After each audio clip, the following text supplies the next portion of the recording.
शुरू करते हैं आपकी वर्कशीट नंबर 98। ये आपकी 3rd क्लास की वर्कशीट है। पहले आप लोग इसे अच्छे से लेबल कर लेंगे। हिंदी की वर्कशीट है, डेट डाल देंगे, अपना नाम, अपने क्लास टीचर का नाम, और आज हम क्या पढ़ेंगे, शेखीबाज मक्खी।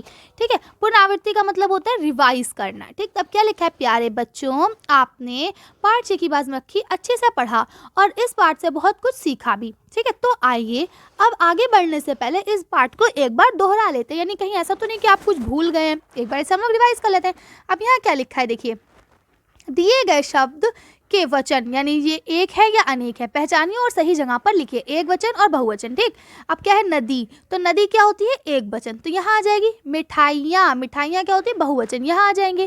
ठीक है, संतरे, संतरे हो गए बहुवचन, देखिए यहाँ लिखे हुए हैं पहले से ही। उसके बाद क्या है, पतंगे, तो पतंगे भी बहुवचन हो गई। किताबें, किताब, तो ये एक वचन हो गया। देखिए तकिया एक वचन हो गया, यहाँ पहले से ही लिखा है। अब क्या है, बिल्लियाँ, तो बिल्लियाँ बहुत सारी हो गई, बहुवचन। केला एक वचन है, देखिए पहले से ही लिखा हुआ है यहाँ पे। कपड़े, बहुत सारे कपड़े हो गए। चूहा, एक चूहा हो गया।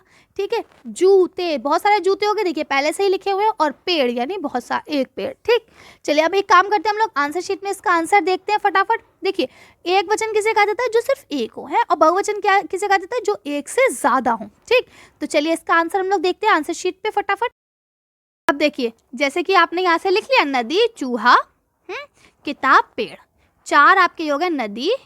ठीक है, उसके बाद क्या है, चूहा, फिर ये हो गया आपका किताब, और ये हो गया आपका पेड़। ठीक, इसके अलावा आपका देखेंगे यहाँ पे ये रहा केला, और आपके इसके अलावा ये रहा तकिया, ये पहले से ही एक वचन में लिखा हुआ है। अब ये देखिए यहाँ पे आपका ये रहा जूता, और ये रहे संतरे, ये पहले से लिखे। इसके अलावा मिठाइयाँ, पतंगे, बिल्लियाँ और कपड़े, ये हमने यहाँ लिख दिए। तो इस तरह से ये आपके सारे होते हैं, आप लोग ऐसे ही कॉपी पे साफ साफ लिख लेंगे। चलिए आगे बढ़ते हैं। लिखा, चित्र देखकर उत्तर दीजिए। क्या है ये, तितली। मैं आपके घर में रहती हूँ, हाँ या नहीं, तो नहीं, ये हमारे घर में नहीं रहती है। हमारे घर में पेड़ है तो वो घर से बाहर ही लगे या छत पे लगे, तो ये वहीं पेड़ों पास मिलेगी आपको, है ना। मच्छर, मच्छर कहाँ रहते हैं, घर में। खटमल कहाँ रहते हैं, तिलचट्टा या खटमल, ये कहाँ रहते हैं आपके, ये आपके रहते हैं घर में। ठीक है, किचन में, कोने में छुपे हुए रहते हैं ना, तो ये आप इस तरह से लिख लेंगे। तो चलिए अगला क्वेश्चन पढ़ते हैं हम लोग।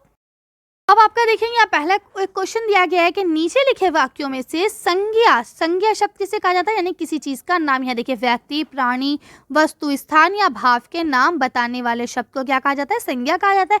रेखांकित कीजिए, यानी उसके नीचे अंडरलाइन कीजिए। अब देखिए, तो मेरे देश का नाम भारत है, तो भारत क्या हो गया, संज्ञा। ठीक है, राजू दिल्ली में रहता है, तो राजू और दिल्ली दोनों संज्ञा हो गए।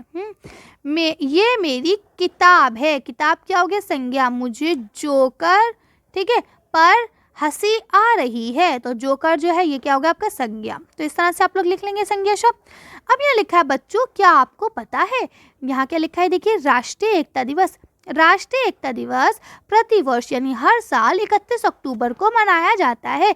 भारत विविधताओं का देश है, यहाँ सांस्कृतिक बहुत समृद्ध है। भाषाई, क्षेत्रीय और धार्मिक विविधताओं के बावजूद भारत के सभी लोग एकता के सूत्र में बंधे हुए हैं। कहने का मतलब ये है कि हमारा जो देश है, यहाँ अलग अलग जाति, अलग अलग मजहब के, अलग अलग धर्म को मानने वाले लोग रहते हैं, जिनकी ज़बान भी अलग है, जो भाषा भी अलग बोलते हैं, ड्रेस भी अलग पहनते हैं, है ना, और त्यौहार भी अलग अलग मनाते हैं। लेकिन इन सब के बावजूद हम सब लोग एक साथ हंसी खुशी एक ही छत के नीचे, यानी एक ही आसमान के नीचे हिंदुस्तान में या भारत में रहते हैं। अब इसके बाद देखेंगे, यहाँ आपको एक प्यारा सा गीत दिया गया है इसी बात के ऊपर। क्या लिखा है, हिंद देश के निवासी सभी जन एक हैं, यानी हिंदुस्तान में जो लोग भी रहते हैं सब एक हैं। रंग रूप भेष भाषा चाहे अलग है, यानी कि अनेक हैं, चाहे गोरे हों, चाहे काले हों, चाहे अच्छे कपड़े पहने, चाहे गंदे कपड़े पहने, कुछ भी पहने, कैसे भी हों, चाहे लैंग्वेज कुछ भी बोले, कुछ चाहे कितने अलग हो, लेकिन फिर भी क्या है, सब एक हैं। बेला गुलाब जूही चंपा चमेली, प्यारे प्यारे फूल गुंथे माला में एक है ना। अब बेला यानी होगा मुसलमान है, गुलाब यानी हिंदू, जूही यानी कि मान लीजिए आप सिख, चंपा यानी ईसाई, है ना, चमेली यानी कि जैन। तो इस तरह से क्या देखिए डिफरेंट डिफरेंट लोग हैं ना, क्योंकि सबकी अलग अलग क्वालिटीज़। अब जैसे बेला है, उसकी खुशबू बहुत अच्छी होती है, गुलाब की खुशबू बहुत अच्छी होती है, देखने में भी अच्छा लगता है। इसी तरह से आप देख सकते हैं सब फूलों की अलग अलग क्वालिटी है, यानी हर मज़हब की अपनी अलग अलग क्वालिटी है ना। और हम सब मिल के रहते हैं, अलग अलग त्यौहार मनाते हैं, सबको एक साथ सेलिब्रेट करते हैं, नई नई चीज़ें सीखने को हमें मिलता है। अब देखिए यहाँ आपके टीचर्स के वही कहा गया है कि अगर आपको कोई चीज़ समझ में नहीं आती तो आप बच्चों को अच्छे से समझाएं। इसके अलावा यहाँ आपके पेरेंट्स के लिए कहा गया है कि आपको बताना है कि राष्ट्रीय एकता दिवस जो है वो सरदार वल्लभ भाई पटेल की जयंती पर बनाया जाता है 31 अक्टूबर को। सरदार वल्लभ भाई पटेल जो थे वो हमारे देश के उप प्रधानमंत्री थे, ठीक है, भारत के पहले उप प्रधानमंत्री थे, और उनको लोहा पुरुष यानी कि आयरन मैन ऑफ इंडिया भी कहा जाता है। अच्छा, उनके ही जन्म दिवस पे हम लोग एकता दिवस क्यों मनाते हैं? इसलिए क्योंकि उन्होंने 562 ऐसी देसी रियायतें थी जिनको उन्होंने एक साथ कर लिया था आज़ादी के बाद। वो अलग अलग छोटे छोटे गांव थे, उन सबको एक साथ लेके आए थे भारत के अंदर वो, ठीक है। तो इस तरह से आज की वर्कशॉप हम ये खत्म करते हैं। आज की वीडियो में बस इतना ही। अगर आपको हमारी वीडियो पसंद आई हो तो प्लीज़ इसे लाइक और शेयर करें। अगर अभी तक आपने हमारे चैनल को सब्सक्राइब नहीं करा तो प्लीज़ मेरे चैनल को सब्सक्राइब करें। Thank you for watching.